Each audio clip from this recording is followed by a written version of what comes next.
Hello, नमस्कार. मी शीतल. माझ्या mini ब्लॉगमध्ये तुमचं खूप खूप स्वागत आहे. कशा आहात सर्वजण? तर मस्त असाल. माझ्या चॅनलवरती नवीन असाल तर प्लीज सबस्क्राईब करा. तर माझी अंघोळ वगैरे झालेली होती आणि मी सकाळचं तुम्हाला माझं स्वयंपाकाचं रुटीन दाखवत आहे. तर इथे मी सकाळी पाणी गरम करायला ठेवलं. नंतर पीठ वगैरे मळायला घेतलं. तर मी सकाळी रोज गरम पाणी पिते.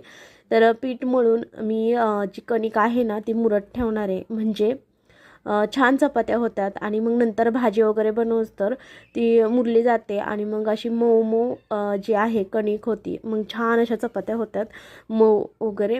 आणि नंतर इथे मी गरम पाणी घेतलं प्यायला. ते झाल्यानंतर लगेच मी भाजी करायला घेणार होती. तर थंडी चालू आहे तर हरभऱ्याची भाजी मार्केटमध्ये खूप म्हणजे येते विकायला. तर तीच मी थोडीशी बघून घेतली व्यवस्थित आणि नंतर मी म्हणजे एक दोन पाण्याने धुवून घ्यायची, कारण की आता पहिल्यासारखं काही राहिलेलंच नाही आहे.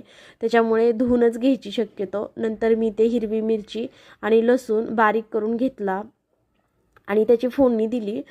साधं सिंपलच फोडणी असते ह्याचे, हिरवी मिरची आणि लसूण. मग त्याची फोडणी दिल्यानंतर मी जी धुतलेली भाजी आहे ना ती टाकून घेते. तर मला आणि ह्यांना पण खूप आवडते, त्याच्यामुळे मी ही भाजी तर करतच असते जेव्हा थंडीत. आणि मला चांगली भेटलेली बाजारात ना, कधी कधी खूप अशी जाडसर देठ असलेली असती, पण ही कवळी होती मग मी आणली. नंतर मी त्याच्यामध्ये थोडीशी हलवून घेतली. फोडणी टाकल्यानंतर मीठ वगैरे टाकून घेतलं आणि छान अशी शिजेपर्यंत म्हणजे ठेवायची एका साईडला. त्याला पाणी सुटतं आणि त्याच पाण्यात ती शिजवून द्यायची. तोपर्यंत मी इकडे चहा पण ठेवला. तर एकीकडे चहा पण शिजत आहे आणि नंतर एका साईडला चपाती करून घेते. म्हणजे आपला हा स्वयंपाक आहे ना पटकन होतो. तर यांना टिफिन द्यायचा होता, त्याच्यामुळे माझी सगळी गडबड चालू होती. आणि सकाळी खूपच खरं घाई असती, पटकन कधीच आवरत नाही. लवकर उठा नाही तर उशिरा उठा, थोडंसं तरी घाई होतेच होते. तर इथे बघू शकता चपाती माझी झालेली आहे आणि एकीकडे भाजी शिजत आहे. तर ही भाजी तुम्ही खाल्ली का मला नक्की सांगा ह्या थंडीमध्ये कमेंटमध्ये.